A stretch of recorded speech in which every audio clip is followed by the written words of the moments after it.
What a first day at the 2025 Wimbledon Championships. My draw is completely busted on the men's side already because so many seeds lost today. Stay tuned until the end of the video. I'm going to talk about some of the upsets. And my draw almost got completely obliterated because both Fritz and Zverev looked like they were losing, but those matches are still ongoing, and I'm going to touch upon both of them towards the end of the video. But I want to start this video off with the match of the day, which was Alcaraz versus Fognini. And before I talk about Fognini, who possibly played his last match at Wimbledon, he's 38 years old and produced a level of tennis that was very impressive. Let me tell you what I find so fascinating about the Carlos Alcaraz coverage. And when I read the comments sections, when Carlos Alcaraz is doing well, it's almost as if people praise him too much. They put him on a pedestal that's too high. They start talking about how Alcaraz is going to shatter all records. He's going to win 30 plus slams. He's going to win more Wimbledons than Roger Federer.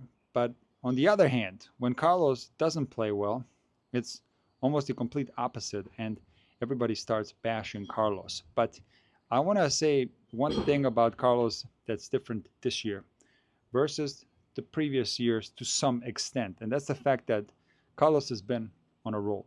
He's been winning a tremendous amount of matches, and he already won a tournament on grass in Queens. But even at that tournament in Queens, there were some matches where Carlos was far away from his best. For example, that 3-set victory against Munar. But Carlos made it through that match and then started playing better and ended up winning the tournament. So despite Carlos playing a poor match against Fognini where he couldn't find a serve rhythm, at one point he was spinning his first serve in between 100 and 110 miles an hour because the rhythm was completely gone. And during the second set tiebreak, he said in Spanish to his box that he can't serve or return. So possible explanation for that it's just an off day for Carlos. He does have those for sure. And Carlos openly speaks about the fact that he's nervous in some of the matches. And being the first match on center court at Wimbledon is something that can be nerve-wracking. No doubt about it, especially when you're coming back as the defending champion. So it's possible that Carlos was a little bit tight in this match. But again, the super impressive thing is that Carlos found a way to make it through this one, and he surely is going to find his best tennis in the next rounds, maybe even in the second round, where he plays someone with very little experience at the Grand Slam level. But just like Carlos said in the post-match interview, you have to give a lot of credit to Fognini, who has dropped out of the top 100 and hasn't won a match in 7 months on the ATP Tour. Now, I'm going to be honest, and I'm going to tell you that I was not a Fognini fan for a very specific reason. And some of you guys might know that I'm a diehard Rafa fan. And the year 2015 was such a nightmare as a Rafa fan because Nadal played Fognini 5 times. And I hated seeing Nadal drawn anywhere near Fognini for the rest of Nadal's career because I knew that Fognini had a good chance of beating Rafa. Now, the head-to-head record is 14-4 in Nadal's favor.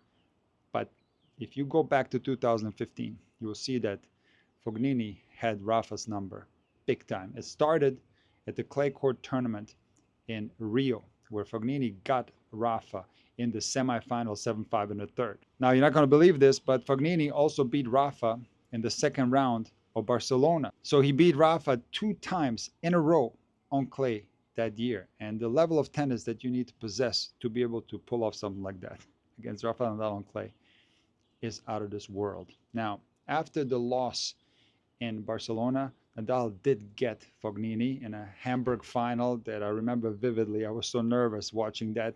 It was a super tight 7-5, 7-5 victory for Nadal. But then came one of the most brutal losses in Nadal's career, and it was that third round loss to Fognini at the US Open where Nadal won the first 2 sets. And then Fognini played some of the best tennis that I've ever seen anyone play against Rafa and won 3 sets in a row. Now, Rafa, the champion that he is, got Fognini in Beijing later that year. Now, in 2019, Fognini won the biggest title of his career, and it was the Masters Series tournament in Monte Carlo, where he beat Lajovic in the final. But some of you guys might not remember that Fognini beat Rafa in the semis in straight sets, absolutely destroyed him on clay. Now, what's so interesting about Fognini is his body language in matches. In between the points, he's strutting around, which I always found so irritating, to be quite honest with you, when he was beating Rafa. But now it looks kind of cool the way he's strutting around the court. But it's not only that, he looks extremely relaxed on the court. It doesn't look like he's putting a lot of effort into his shots, so there is not a lot of loading on any of his shots, whether it's his serve, his forehand, or his backhand. He just has this natural firepower that he possesses. He also has exceptional feel. But what some people see in Fognini when they watch him play is carelessness. It looks like he doesn't care when he's out there. And I think that's very deceiving. Another thing that's often attributed to Fognini is that he's very talented, but he's not a hard worker. And people just base this on Fognini's body language. Now, going back all the way to 2018 when I started my YouTube channel, I started talking about the dangers of copying Roger Federer. A lot of people, unfortunately, watch Roger Federer practice during tournaments where he's unbelievably relaxed and he's not moving his feet. And there's, quite frankly, not a lot of intensity. And some people, including some of my former students, have tried to copy that relaxed, low intensity style. And you cannot play tennis like that. Because if you watch Roger Federer play, for real, he doesn't play like that. And I've made so many videos about this exact topic. For example, the comparison between Roger Federer and Rafael Nadal based on the intensity that they have when they practice on the court. Now, my whole point with these videos was the following. Roger Federer couldn't have achieved what he's achieved in his career if he didn't put in all the hard work. And the situation is exactly the same in the case of Fabio Fognini. And one of the best interviews that I've ever listened to was Nikolai Davydenko on the Functional Tennis podcast. I highly recommend that you watch that interview. Davydenko talks about how he played against the big four back in the day, but he interestingly also talked about Fognini. I say, my daughter, try to concentrate every point. You have only 2 hours practicing every day. Okay, show me the best what you can do. And no relax. Try to hard work, and that's it. Yeah. This is from the kids you are grown up. And was there anybody you really liked practicing with, and anybody, let's say, I'm not sure if you ever practiced with Fognini, who you didn't like practice with because they were too relaxed? No, Fognini, I tell you, Fognini on tournament. Yeah. On tournament, he's guy who's relaxing, but he's show, he just tried to be like this. But if you speak with guys in Italy at home, how he's just practicing. Yeah. He's practicing hard. He's just very good in condition. He can practicing up 2-3 hours and 4 hours a day. Because if like this, how he just show on the tournament practicing, yeah, he will never be good. But at home, he prepare very well. Okay. No, but if you see like everybody, how these guys on tournament, like all guys, we are like fans now. Like, normal people watch on TV professional player. Yeah. Everybody watch these guys on tournaments. Yeah. How these guys moving, how these guys playing, how these guys doing. Yeah. But nobody speak or nobody see how these guys practicing at home. And nobody can see like this. Everybody thinking, oh, I can do this. Or like everybody see on like Fognini do on practicing on tournament. Oh, everybody do the same. Now we need to do like this because look how he practices. I will do the same. I will be like Fognini. It's a stupid things what I see in my life. True. But this is like say dream. Different, it's two different worlds, practicing at home and practicing on the tournament. Because on tournaments you're not practicing, you just prepare for the match.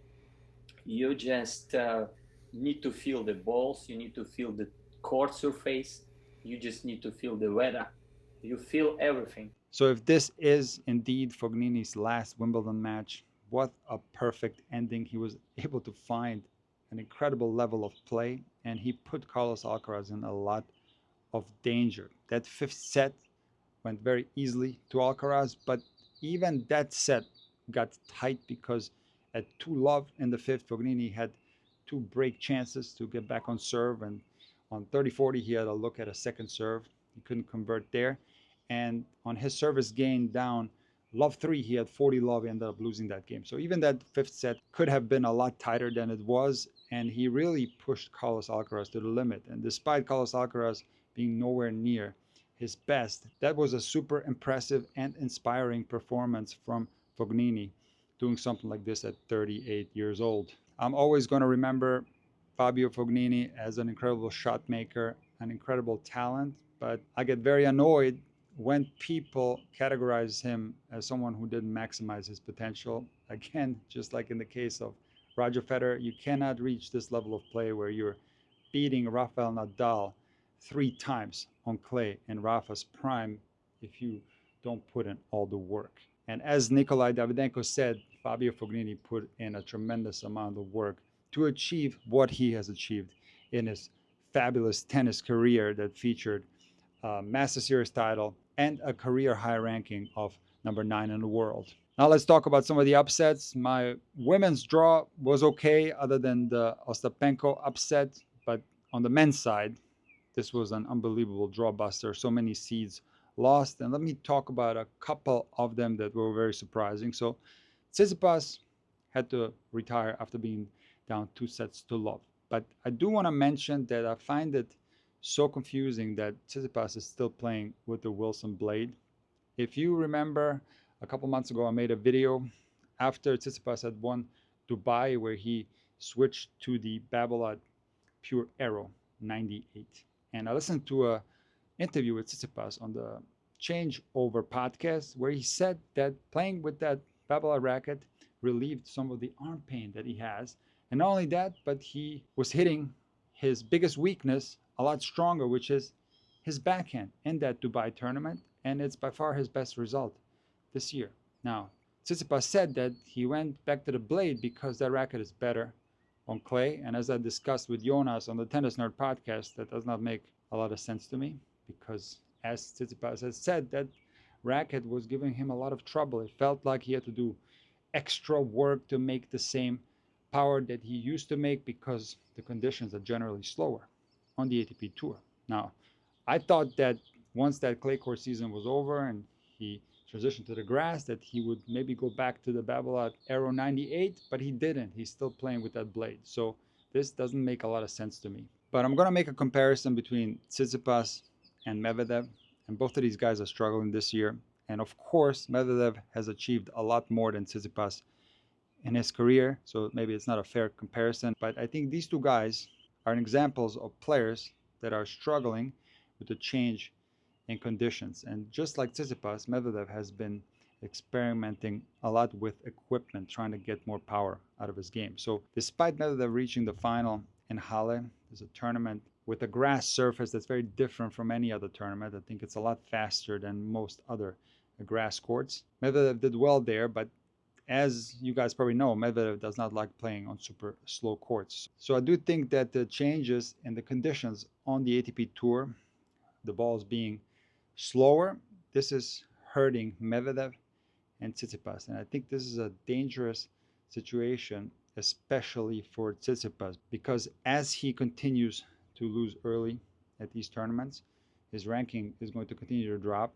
And this is going to be a hole that it's going to get tougher and tougher to climb out of. Of course, Tsitsipas wants to get back to the top of the game where he once was, but he's got to find solutions. And I think one of the solutions, in addition to hiring Goran Ivanišević as his new coach, which is a great choice for Tsitsipas, I do think that going back to the Babolat Pure Aero 98 makes a lot of sense to me. But again, this is a very dangerous situation for Stefanos, and he needs to start getting some confidence real quick. And in the case of Medvedev, he was in the Wimbledon semifinals in 2023 and in 2024, and now he lost in the first round.